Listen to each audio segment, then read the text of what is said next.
Senhor Deus, nós te agradecemos, Pai, pelo teu amor, nós te agradecemos por tua verdade, por tua revelação.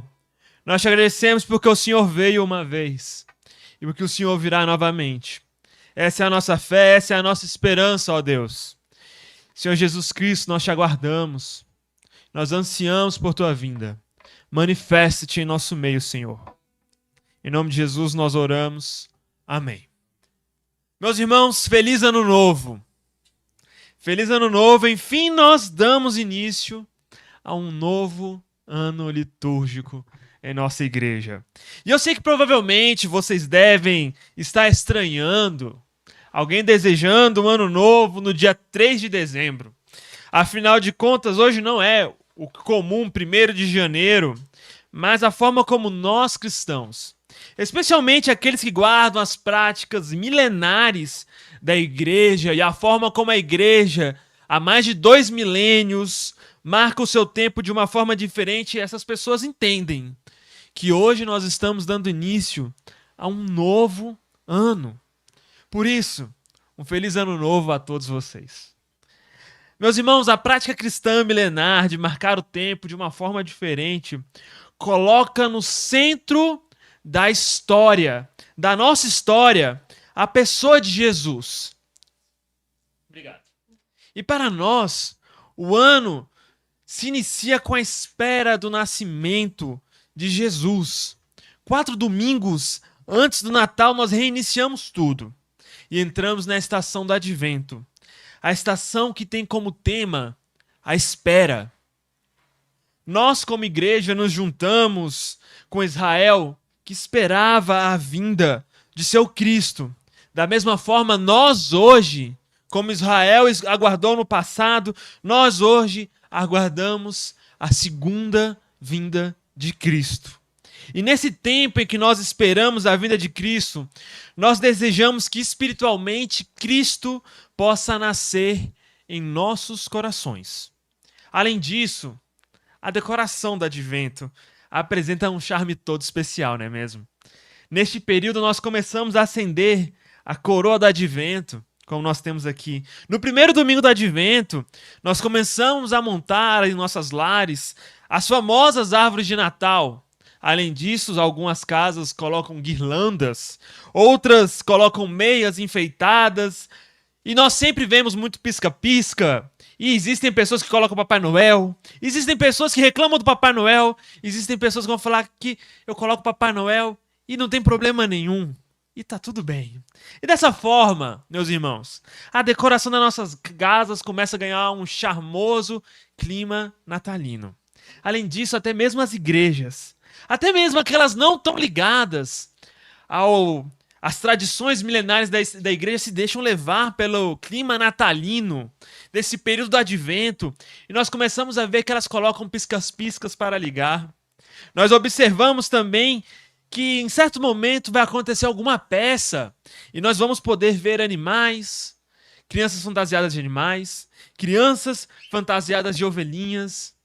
Nós vamos ver um casalzinho vestido como os judeus do passado, aguardando o nascimento do menino Jesus. Além disso, meus irmãos, o verde do tempo comum é substituído pelo roxo em nossa decoração. O roxo é a cor que marca esse tempo. Só que existe algo estranho na escolha do roxo. Porque eu não sei se vocês sabem, dentro da igreja o roxo não é conhecido como uma cor de felicidade, muito menos como uma cor de alegria. Ela é a mesma cor do período da Quaresma. Ela é uma cor que pretende comunicar a todas as pessoas que participam da igreja o sentimento de penitência. Penitência não parece ter muito a ver com tudo que eu falei antes, do clima natalino, das cores e da beleza e dos jingle bells do Natal. Mas a penitência é aquilo que deve marcar o nosso período do Advento. A verdade é que o Advento é o tempo de espera, porque nós estamos vivendo em um momento em que nós aguardamos a vinda de Cristo. Nós aguardamos a vinda de Cristo. E nós aguardamos a vinda de Cristo por quê? Porque Ele prometeu que vai corrigir tudo o que há de errado com o nosso mundo. O período do advento é o tempo de espera, de penitência, porque é o período em que nós olhamos para as dores do mundo. Olhamos para as dores e para as mazelas do mundo. E assim como os mártires no livro de Apocalipse, nós clamamos: até quando, Senhor? É o período de penitência, porque a igreja se junta a essas pessoas no clamor. Até quando essas coisas vão acontecer no mundo? Até quando? A verdade, meus irmãos, é que nós vivemos em um mundo de trevas. Jesus Cristo, a luz do mundo, ele está chegando. É isso que nós celebramos no Advento. A luz do mundo vai nascer em Belém. A luz do mundo virá no futuro, nos céus, diante de todos os nossos olhos. Mas o que acontece nesse período entre os adventos de Cristo? A espera. A espera. Nós esperamos, nós permanecemos aqui no momento em que a luz do mundo não se encontra fisicamente presente entre nós. Nós vivemos nas trevas, aguardando a manifestação da luz. Ou como a Fleming Rutledge insiste em lembrar, a verdade que o advento, meus irmãos, começa nas trevas. E é nesse cenário de trevas que a nossa leitura de hoje se encaixa. Jesus estava junto de seus discípulos no início do capítulo 13 do Evangelho de Marcos, e ele estava saindo do templo. E algumas pessoas enxergam aqui um link com a saída do templo, da presença de Deus, Ezequiel capítulo 10. De qualquer forma, Jesus estava junto com seus discípulos, saindo do templo de Jerusalém. E ele profetiza então para esses discípulos que o templo de Jerusalém seria destruído. Os discípulos, então, eles ficam atônitos com a verdade, com essa mensagem de que tudo aquilo iria acontecer. Como assim o templo vai ser destruído? Para os discípulos, a destruição do templo era sinônimo de que o fim de todas as coisas estaria prestes a se iniciar. E então, Pedro, Tiago, João e André, esses 4 discípulos, eles se unem e vão em privado para Jesus questionar quando isso que Jesus falou iria acontecer. E qual seria o sinal de que isso iria acontecer? No caso, a destruição do templo. E então Jesus começa a falar sobre a destruição do templo de Jerusalém. E ele fala então, como nós podemos observar nesse texto de Marcos capítulo 13, inicialmente ele fala que surgiriam falsos cristos até aquele período. Surgiriam nesse período falsos cristos. Além disso, eles começariam a ouvir rumores de guerras, eles ouviriam falar sobre histórias, sobre o estabelecimento de guerras acontecendo em todos os lugares. Mas Jesus diz que isso não deveria alarmá-los. Jesus diz no versículo 8, com efeito, levantar-se-á nação contra nação e reino contra reino. Haverá terremotos por toda parte. Haverá fome. Essas coisas são o princípio das dores. Elas são o princípio do fim. Em seguida, a partir do versículo 9, Jesus começa a falar para os seus discípulos que eles devem permanecer atentos, porque eles serão perseguidos. E que algo muito especial iria acontecer. A abominação da desolação seria colocada dentro do templo de Jerusalém. E que então, logo depois disso, toda a cidade de Jerusalém e o templo seriam destruídas. Sobre esses dias, no versículo 18 e 19 do nosso texto, Jesus diz: orai para que não aconteça no inverno, pois haverá naqueles dias aflição tal, como não houve desde o princípio da criação, que Deus criou até agora, e nem haverá. Se o Senhor não abreviasse os dias, nenhuma carne seria salva, mas por causa dos eleitos que ele escolheu, ele abreviou. Meus irmãos, depois de profetizar sobre a destruição e a queda do templo de Jerusalém, Jesus fala, a partir do versículo 24 em diante: naqueles dias, porém, Depois daquela aflição, o sol ficará escuro. A lua não dará o seu brilho. As estrelas cairão do céu. E as potências que estão nos céus serão abaladas. Então verão o Filho do Homem vindo em uma nuvem com grande poder e glória. Ele enviará os anjos e reunirá seus eleitos dos quatro ventos, da extremidade da terra até a extremidade do céu. Da figueira aprender a parábola. Quando o seu ramo torna-se tenro e brotam as folhas, sabeis que o verão está próximo. Assim também vós, quando virdes essas coisas acontecendo, sabeis que está próximo às portas. Amém. Eu vos digo, não passará essa geração sem que tudo isso aconteça. O céu e a terra passarão, mas as minhas palavras não passarão. De repente, Jesus passa a falar sobre a vinda do Filho do Homem. E quais seriam os sinais da vinda do Filho do Homem? A escuridão do sol, da lua, a queda de estrelas do céu, assim como o abalar das potências, dos poderes que existem nos céus. No mundo bíblico, mais especificamente no judaísmo do Segundo Templo, que é esse período histórico no qual Jesus viveu, o obscurecimento do céu, o abalar-se dos poderes, isso tudo é uma representação da batalha final entre Deus e as forças do mal. Isso porque para eles as potências dos céus, elas não são apenas estrelas, como elas são para nós. As potências no céu não são apenas estrelas, elas não são apenas bolas de gases que estão no ar, como nós aprendemos desde cedo. Para aquelas pessoas era tudo diferente. Aquilo que nós vemos toda noite quando nós olhamos no céu são corpos celestiais, animados, vivos, aos quais, como nos diz o salmista, Deus conhece o nome de cada um e fala: venha à minha presença, e eles vão. As estrelas, em outras palavras, são os próprios mensageiros de Deus.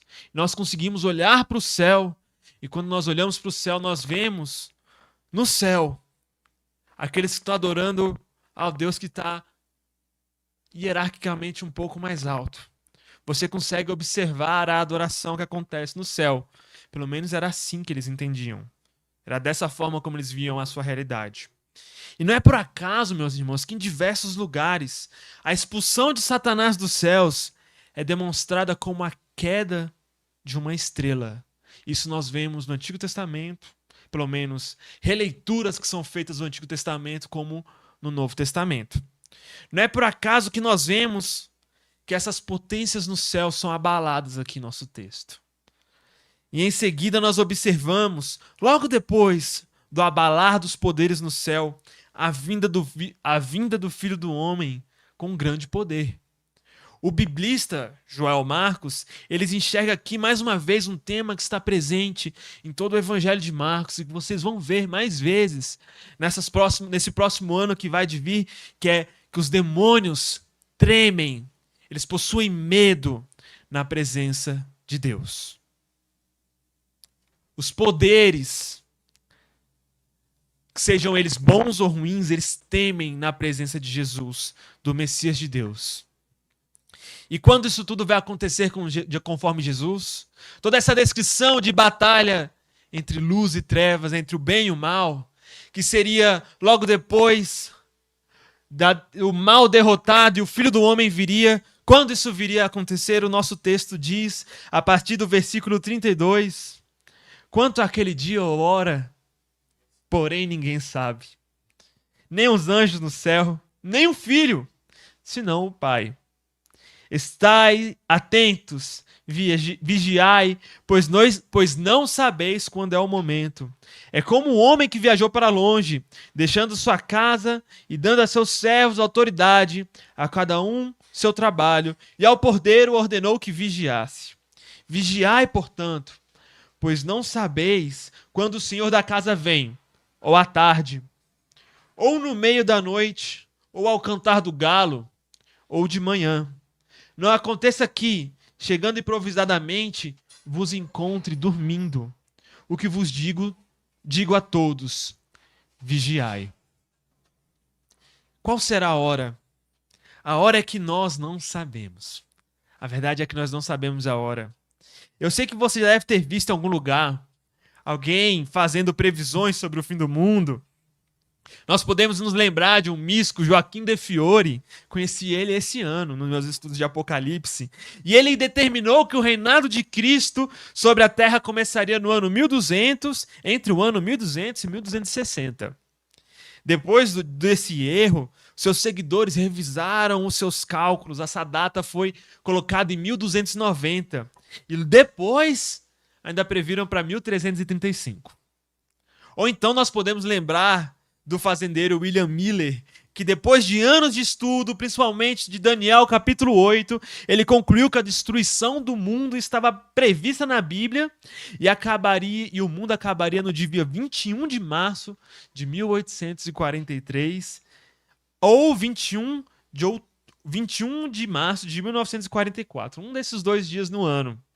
Ele reuniu vários seguidores, então, que decidiram que a data do mundo, logo depois que viram que tudo estava errado, a data o fim do mundo deveria acabar, na verdade, em 22 de outubro de 1844. E como o mundo não acabou, vários de seus seguidores desfizeram de seus bens, venderam tudo o que tinha, e surgiu o grande movimento que é conhecido nos Estados Unidos como o Grande Desapontamento.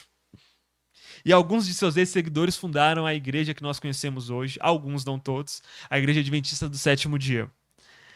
Ou então, quem nunca ouviu falar que no ano 2000 o mundo acabaria após o bug do milênio? Ou então, que a profecia dos maias de 2012 estava certa e o mundo acabaria naquele momento? Ou então, quem não viu agora mais famoso? Nós temos até pastores famosos no mundo gospel falando que essa guerra entre Israel e Palestina é o sinal que nós temos do fim dos tempos. Qual é a verdade que o nosso texto coloca diante de nós? Qual é a verdade que Marcos capítulo 13 coloca diante de nós? É que nós não sabemos a hora.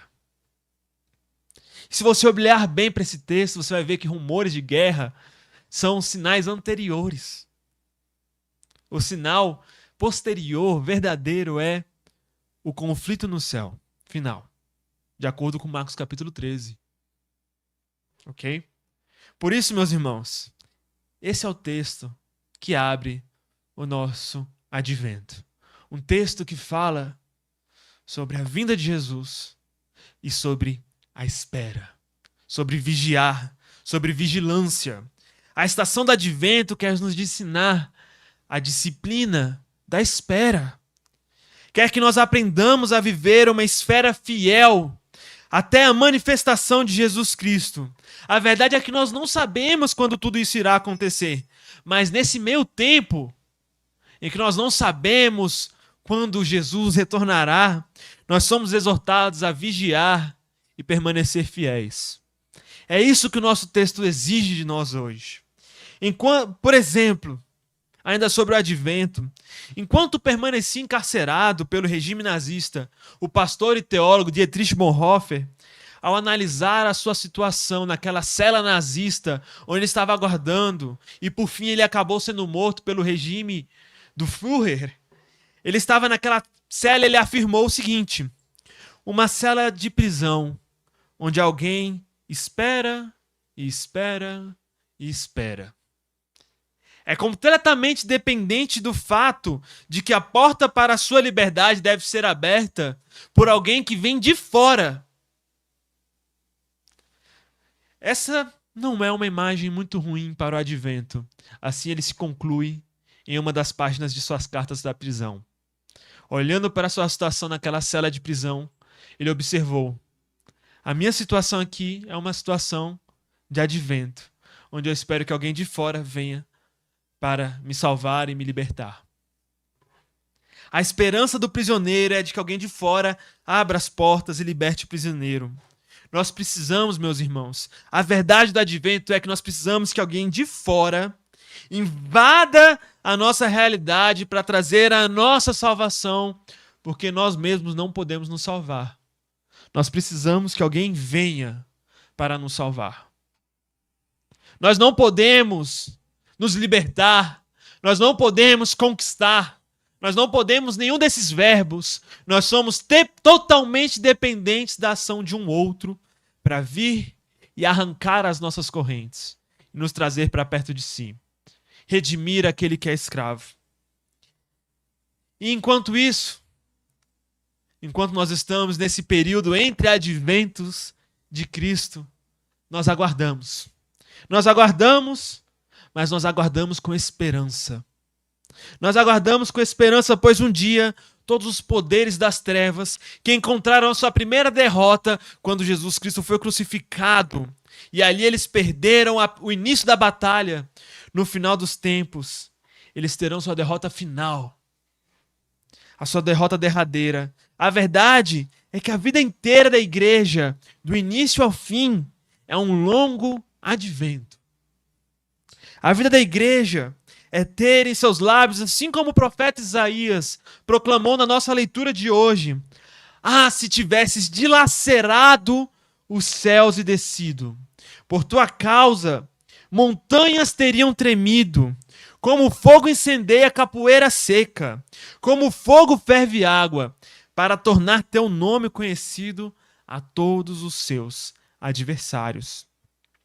A esperança do advento é a esperança pela intervenção divina em nossa realidade. É a esperança que o Senhor, que no passado se revelou naquela manjedoura, como nós temos uma aqui na frente, no nosso presépio, no frágil e pequeno Jesus, mais uma vez, irá se manifestar com poder, intervindo mais uma vez em nossa realidade. Essa é a fé da igreja primitiva, essa é a nossa fé hoje, de que a promessa de Jesus, de que um dia ele se revelaria como o Filho do Homem, o Filho do Homem vencedor, que nós lemos hoje no Evangelho de Marcos, é real. Ela é a real esperança do clamor que está em nossos lábios hoje. Ah, se tivesses dilacerado os céus e descido. Na nossa boca está apenas ora vem, Senhor Jesus. Essa é a palavra do Senhor para nós hoje, amém? Façamos uma oração. Senhor Deus, nós te agradecemos porque o Senhor falas conosco. Nós te agradecemos, Senhor Jesus Cristo, porque o Senhor é bom. Tua misericórdia dura para sempre. O Senhor é um Deus que se revela. O Senhor é um Deus que vem. Ora vem, Senhor Jesus Cristo. Enquanto nós permanecemos, enquanto nós aguardamos, que nós possamos fielmente aguardar a Ti, Senhor.